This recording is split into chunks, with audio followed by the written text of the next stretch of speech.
মিরপুরে সিরিজ নির্ধারণী তৃতীয় ওডিআইতে বাংলাদেশের দেয়া 291 রানের টার্গেটে ব্যাট করছে পাকিস্তান। খেলার আরো খবর জানাতে এই মুহূর্তে মিরপুর থেকে যোগ দিয়েছেন সহকর্মী মাজহারুল ইসলাম। মাজহার, 291 রানের টার্গেট, সিরিজ নির্ধারণী ম্যাচ এবং এখন পর্যন্ত পাকিস্তানের 2 উইকেটের পতন হয়েছে।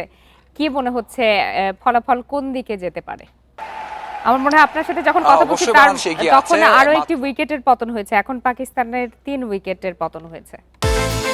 বিকাশ পেমেন্টে 10,000 টাকার বেশি অফার, শপিং চলছে তো। অবশ্যই সেটা আমি বলছিলাম যে আসলে উদযাপন শুনলাম মাত্র, বা একটা উল্লাস ধ্বনি পাওয়া গেল এখান থেকে, তার মানে একটা উইকেট গেছে।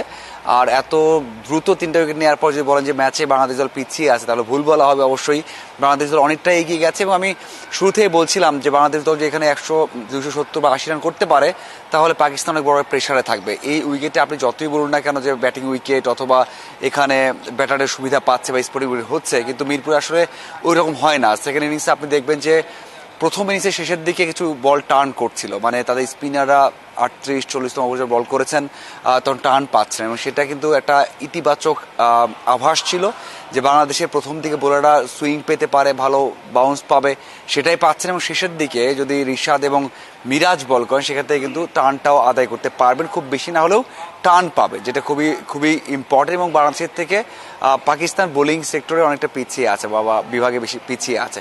সেদিক থেকে অবশ্যই 3টে উইকেট গেছে, আর বলতেই পারেন যে এখন কত বড় ব্যবধানে বাংলাদেশ দল জিতবে সেটা এখন দেখার বিষয়। প্রথম ম্যাচে বড় ব্যবধানে জিতেছে, সেকেন্ড ম্যাচে বড় ব্যবধানে হেরেছে, এবং এই ম্যাচে যখন এত রান হয়েছে, আমরা প্রেস বক্সে কথা হচ্ছিল অনেকের সাথে, যারা বিশ্লেষক আছেন তাদের সাথেও, তাতে একটা আভাস পাওয়া যাচ্ছে, বা বলছিলাম আমরা যে হয়তো বা বাংলাদেশ দল বড় জয় পেতে যাচ্ছে, কারণ পাকিস্তানের সেই অভিজ্ঞ টিমটা নেই। আপনি যদি চিন্তা করেন যে যারা এসেছে, যে ব্যাটিং লাইন আপটা আছে, তারা কিন্তু এত রান চেস করার মতো অভিজ্ঞ না। আপনি 100, 290, 300 রান চেস করতে গেলে আপনার সেরকম অভিজ্ঞতা লাগে, ক্যালকুলেটিভ হতে হয়, সেটা কিন্তু তাদের নেই। সাথে বাংলাদেশের বোলাররা ভালো করে সবসময় বাংলাদেশ এবং পাকিস্তানের ম্যাচ, সেক্ষেত্রে দর্শক সংখ্যা নিয়ে কি বলবেন? কারণ এমনিতে রমজান চলছে, ইফতারের পর, তারপরেও দর্শক সংখ্যা কতটা আশাব্যঞ্জক এই সিরিজে?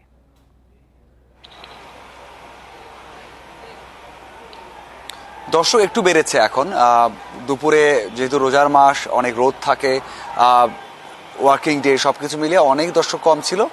কিছুক্ষণ আগে ইফতারের পর সংখ্যাটা বেড়েছে, যদিও আগে একটা ওডিআই ম্যাচ হলে যখন কানায় কানায় পরিপূর্ণ থাকতো, তেমনটা নেই। ওডিআই ম্যাচ নিয়ে আগ্রহ অনেকটা কমে গেছে সবার। তারপরে বলবো যে প্রথম 2 ম্যাচের তুলনায় এই ম্যাচে দর্শক একটু বেশি হয়েছে, আর ইফতারের পর বেড়েছে। এটা হয়তো বা সময়ের সাথে, যদিও উইকেট দ্রুত গেছে, কখন টিকতে পারে পাকিস্তান সেটা বড় বিষয়, তবে সময়ের সাথে আর একটু বাড়ছে। মিরপুরে সিরিজ নির্ধারণী তৃতীয় ওডিআইতে বাংলাদেশের দেয়া 291 রানের টার্গেটে ব্যাট করছে পাকিস্তান। খেলার আরো খবর জানাতে এই মুহূর্তে মিরপুর থেকে যোগ দিয়েছেন সহকর্মী মাজহারুল ইসলাম। মাজহার, 291 রানের টার্গেট, সিরিজ নির্ধারণী ম্যাচ এবং এখন পর্যন্ত পাকিস্তানের 2 উইকেটের পতন হয়েছে। কি মনে হচ্ছে ফলাফল কোন দিকে যেতে পারে? আমার মনে হয় আপনার সাথে যখন কথা বলছি তখন আরো একটি উইকেটের পতন হয়েছে, এখন পাকিস্তানের 3 উইকেটের পতন হয়েছে। অবশ্যই সেটা আমি বলছিলাম যে আসলে উদযাপন শুনলাম মাত্র, বা একটা উল্লাস ধ্বনি পাওয়া গেল এখান থেকে, তার মানে একটা উইকেট গেছে।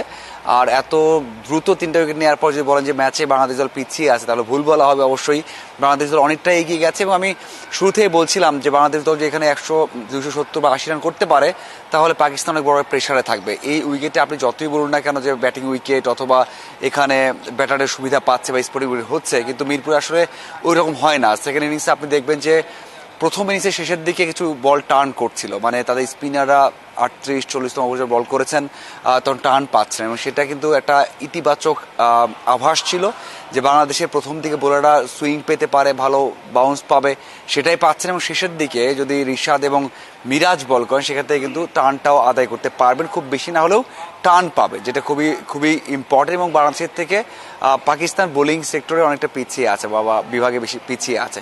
সেদিক থেকে অবশ্যই 3টে উইকেট গেছে, আর বলতেই পারেন যে এখন কত বড় ব্যবধানে বাংলাদেশ দল জিতবে সেটা এখন দেখার বিষয়। প্রথম ম্যাচে বড় ব্যবধানে জিতেছে, সেকেন্ড ম্যাচে বড় ব্যবধানে হেরেছে, এবং এই ম্যাচে যখন এত রান হয়েছে, আমরা প্রেস বক্সে কথা হচ্ছিল অনেকের সাথে, যারা বিশ্লেষক আছেন তাদের সাথেও, তাতে একটা আভাস পাওয়া যাচ্ছে, বা বলছিলাম আমরা যে হয়তো বা বাংলাদেশ দল বড় জয় পেতে যাচ্ছে, কারণ পাকিস্তানের সেই অভিজ্ঞ টিমটা নেই। আপনি যদি চিন্তা করেন যে যারা এসেছে, যে ব্যাটিং লাইন আপটা আছে, তারা কিন্তু এত রান চেস করার মতো অভিজ্ঞ না। আপনি 100, 290, 300 রান চেস করতে গেলে আপনার সেরকম অভিজ্ঞতা লাগে, ক্যালকুলেটিভ হতে হয়, সেটা কিন্তু তাদের নেই। সাথে বাংলাদেশি বোলাররা ভালো করে সবসময় মিরপুরে বাংলাদেশ এবং সবকিছু মিলে। পাকিস্তানের ম্যাচ, সেক্ষেত্রে দর্শক সংখ্যা নিয়ে কি বলবেন? কারণ এমনিতে রমজান চলছে, ইফতারের পর, তারপরেও দর্শক সংখ্যা কতটা আশাব্যঞ্জক এই সিরিজে?